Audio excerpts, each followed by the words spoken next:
பெரிய பொக்கிஷமா நாங்க அதை வச்சிருந்தோம். அதாவது ஒரு சொட்டு இப்படி அமுத்துனா அதிகமா போயிட்டா பயமா இருக்கும்.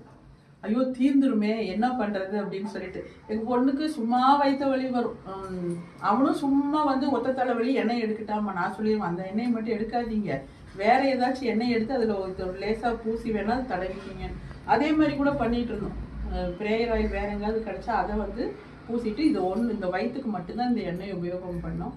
இன்னைக்கு பார்த்தீங்கன்னா அந்த எண்ணெய் தான் எங்களுக்கு, நீங்கள் நம்புறீங்களோ நம்பலையோ தெரியாது, நிறைய பக்கம் போய் ப்ரேயர் பண்ணோம், நிறைய பேர் எங்களுக்காக ப்ரேயர் பண்ணாங்க.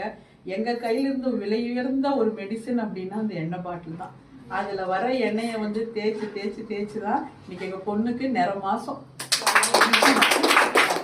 இப்போ அவளுக்கு ஆசை படியேறி மேலே வரணும்னு, டேட்டு ரொம்ப நெருங்கிருச்சு, எப்போ டெலிவரின்னே சொல்ல முடியாது.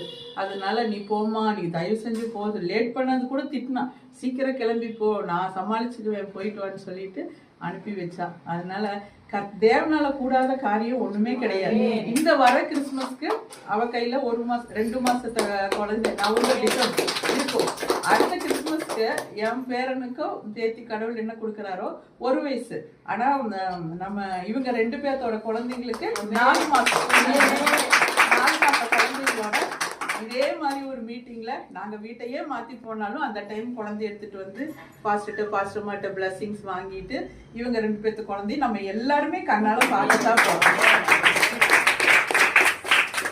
நான் போட்ட கணக்கு அதுதான். நான் வந்து மாத்தாலும் என் பொண்ணு மாதிரி நினைக்கிறதுனால நாங்களும் ஜெபத்தை விடுறது இல்லை. கண்டிப்பா நாங்க எங்க பேரனை தூக்கிட்டு வரும்போது சின்ன குழந்தைகளையும்